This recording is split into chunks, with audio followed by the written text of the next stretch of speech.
মহাপুৰুষ শ্ৰী শ্ৰী মাধৱদেৱ স্থাপিত ঐতিহ্যমণ্ডিত বৰপেটা সত্ৰত আশীষ লয় শিৱসাগৰৰ বিধায়ক অখিল গগৈয়ে। বৰপেটা সত্ৰৰ গুৰু আসনৰ সন্মুখত সাষ্টাংগে প্ৰণিপাত জনাই নিজৰ লগতে ৰাইজৰ কুশল কামনা কৰে। বৰপেটা সত্ৰ আমাৰ অসমৰ জনজীৱনৰ এটা অত্যন্ত গুৰুত্বপূৰ্ণ অংগ। বৰপেটা সত্ৰ নিশ্চিতভাৱে ৱৰ্ল্ড হেৰিটেজ সাইট হোৱাৰ কাৰণে যোগ্য এখন স্থান, এখন পবিত্ৰ স্থান। কিন্তু অসমৰ সমাজ জীৱনে, অসমৰ নাগৰিক জীৱনে আৰু অসম চৰকাৰে এতিয়ালৈকে আমাৰ শিৱসাগৰ আৰু বৰপেটা সত্ৰ এই অনুষ্ঠানবিলাকক বিশ্ব ঐতিহ্য ক্ষেত্ৰ কৰিবৰ কাৰণে যিমানখিনি আমি কাম কৰিব লাগিছিলে সেইখিনি আমি কৰিব পৰা নাই।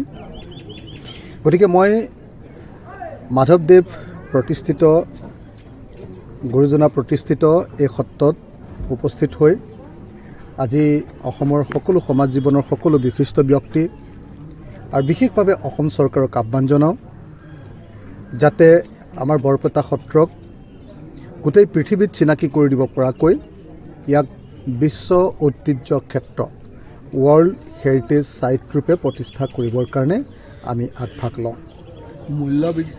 বিশেষকৈ সত্ৰৰ যিমানবিলাক আমাৰ সম্পদ আছে, গুৰু দুজনৰ হাতেৰে লিখা যিখিনি আমাৰ গ্ৰন্থ আছে, সেই গ্ৰন্থসমূহৰ সংৰক্ষণ, বিজ্ঞানসন্মতভাৱে সংৰক্ষণ এই সময়ত অতি প্ৰয়োজন বুলি মই ভাবোঁ। এটা মিউজিয়াম তৈয়াৰ কৰি থকা আমি দেখিছোঁ। এই মিউজিয়ামটো অতি সোনকালে শেষ কৰি বিজ্ঞানসন্মতভাৱে বিশ্বত আটাইতকৈ ভালকৈ যেনেকৈ এনেকুৱা পুৰণি সাঁচিপতীয়া পুথিকে ধৰি পুৰণি সম্পদসমূহৰ সংৰক্ষণ কৰে, আমাৰ বৰপেটা সত্ৰত সংৰক্ষিত হৈ থকা ইমান দিন যুগ যুগ কেইবা শ বছৰ ধৰি সংৰক্ষিত এই সম্পদসমূহকো বিজ্ঞানসন্মতভাৱে সংৰক্ষিত কৰিবৰ কাৰণে আমি যত্নৱান হ'ব লাগিব, যাতে সঁচাকৈ অসমীয়া জাতিৰ এই যি ধৰ্মীয় পৰম্পৰা, আমাৰ যি ধৰ্মীয় আদৰ্শ, ইয়াক যাতে আমি সদায় জীৱন্ত কৰি ৰাখিব পাৰোঁ। এই সত্ৰত উপস্থিত হৈ আজি মোৰ উপলব্ধি,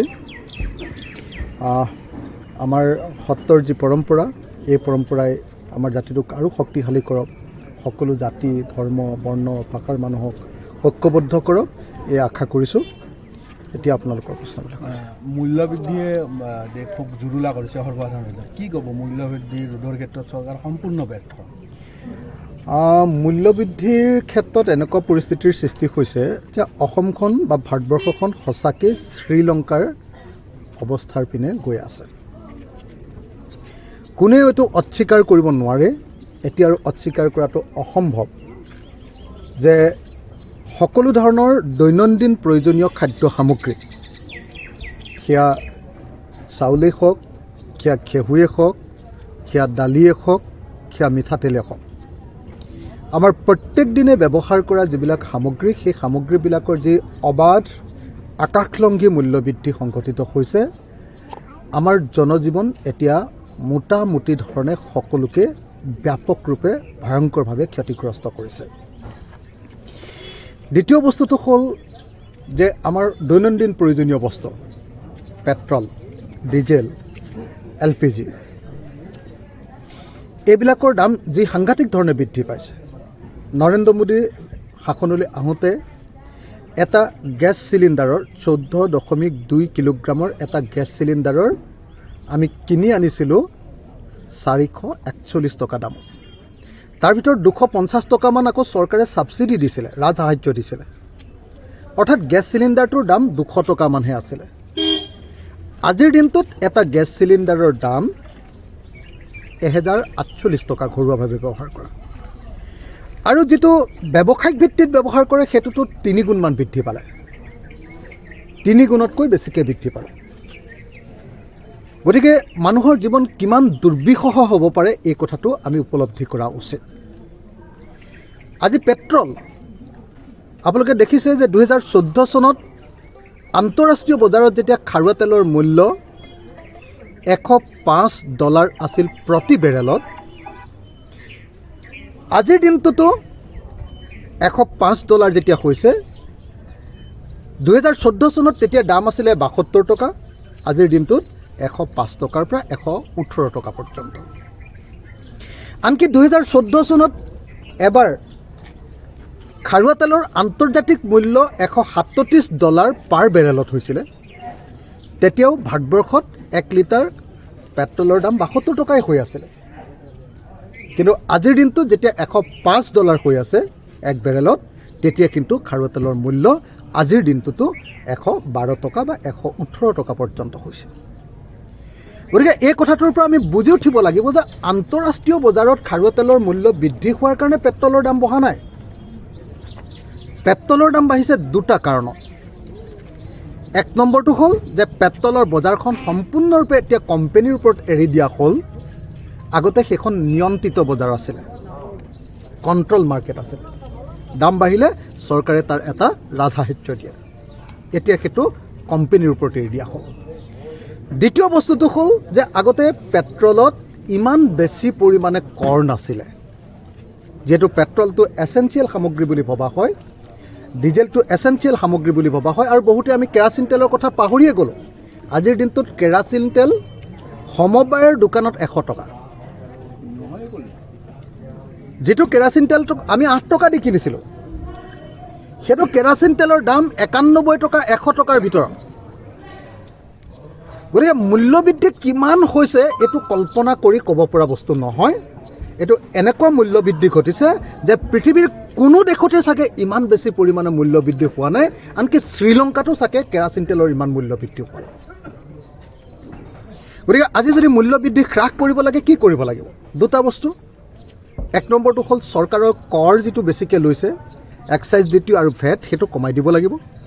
2 নম্বৰ, কোম্পানীবিলাকক দামটো নিয়ন্ত্ৰণ কৰিবলৈ চৰকাৰে বাধ্য কৰিব লাগিব। কিন্তু এতিয়াৰ চৰকাৰখন কোম্পানীৰ ওপৰত নিৰ্ভৰশীল চৰকাৰ, কোম্পানীৰ এজেণ্টৰ দৰে চৰকাৰ। গতিকে তেওঁলোকে মূল্যটো নিয়ন্ত্ৰণ কৰিব খোজা নাই। দ্বিতীয়তে, এই চৰকাৰে ইমান মূল্য বৃদ্ধি ঘটিছে, অথচ এতিয়ালৈকে গোটেই ৰাইজে দাবী কৰি আছে যে নহয়, পেট্ৰল ডিজেলটোক বাকী বস্তুবিলাকৰ নিচিনাকৈ আমাৰ GSTৰ আণ্ডাৰলৈ লৈ আহিব লাগে, তেতিয়াই দাম কমি যাব। বাকী বস্তুবিলাকত যে তুমি GST লগাই দাম বঢ়াই দিলা, পেট্ৰল ডিজেলতো একেই GST লগাই দিয়া, খেলা খতম, দাম কমি যাব। তাৰপাছত নিৰ্মাণ সামগ্ৰী, আজি ৰডৰ দাম যি ধৰণে বাঢ়িছে, আজি চিমেণ্টৰ দাম যি ধৰণে বাঢ়িছে, শিলৰ দাম যি ধৰণে বাঢ়িছে, পৃথিৱীৰ কোনো জেগাত চাগে ইমান পৰিমাণে দাম বঢ়া নাই। গতিকে মূল্যবৃদ্ধি এই মুহূৰ্তত ভাৰতীয় জনতাৰ, অসমৰ জনতাৰ আটাইতকৈ ডাঙৰ সমস্যা। আৰু এই সমস্যাৰ যদি সমাধান নকৰে অসম আৰু ভাৰতৰ মানুহে এদি শ্ৰীলংকাৰ নিচিনাকৈ ওলাব আৰু শাসকবিলাকক প্ৰশ্ন কৰিব, ৰাজপথলৈ ওলাই আহিব। কা আন্দোলনত যেনেকৈ অসমৰ মানুহ ওলাই আহিছিলে, তেনেকৈ মূল্যবৃদ্ধিৰ বিৰুদ্ধে আকৌ অসমীয়া মানুহ ৰাজপথলৈ ওলাব লাগিব। তেতিয়া কিন্তু চৰকাৰে কণ্ট্ৰল কৰিব নোৱাৰিব। সেইকাৰণে বাৰম্বাৰ আমি কৈ আছোঁ যে চৰকাৰে সোনকালে মূল্যবৃদ্ধি নিয়ন্ত্ৰণ কৰাৰ ব্যৱস্থা কৰি অসম আৰু ভাৰতৰ জনতাক সকাহ দিয়াৰ ব্যৱস্থা গ্ৰহণ কৰক। নহ'লে কেতিয়াবা এনেকুৱা ডাঙৰ বিস্ফোৰণ ঘটিব যে তাক ৰখোৱাটো কোনো চৰকাৰৰ পক্ষে সম্ভৱপৰ নহ'ব। মই কেন্দ্ৰীয় চৰকাৰ আৰু ৰাজ্য চৰকাৰক মূল্যবৃদ্ধি নিয়ন্ত্ৰণ কৰিবৰ কাৰণে ৰাইজৰ দলৰ সভাপতি হিচাপে আৰু বিধায়ক অখিল গগৈ হিচাপে দাবী উত্থাপন কৰিছোঁ। বৃহৎ নদীবান্ধ সম্পৰ্কে কি ক'ব? বৃহৎ নদীবান্ধৰ কামটো চলি আছে আৰু অতি শীঘ্ৰে তেওঁলোকে নিৰ্মাণৰ বিদ্যুৎ মই ভাবোঁ যে বৃহৎ নদীবান্ধৰ কুপ্ৰভাৱ চাবৰ কাৰণে এবাৰ নামনি অসমৰ বৰপেটা, বাক্সা আৰু বঙাইগাঁও জিলালৈ আহিবলৈ হৈ গ'ল।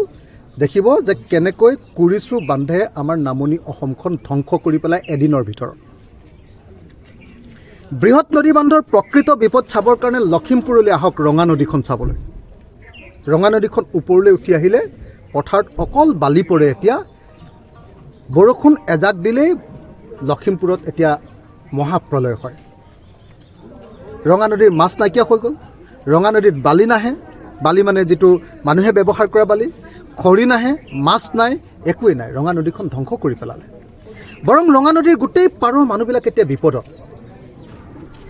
আজি আপোনালোকে যে উত্তৰ কাছাৰত আমাৰ যিটো দুৰ্যোগ দেখিছে, তাৰ মূল কাৰণ কি? মূল কাৰণটো হ'ল ৰাজনীতিকবিলাক আৰু ঠিকাদাৰবিলাকৰ লুণ্ঠন।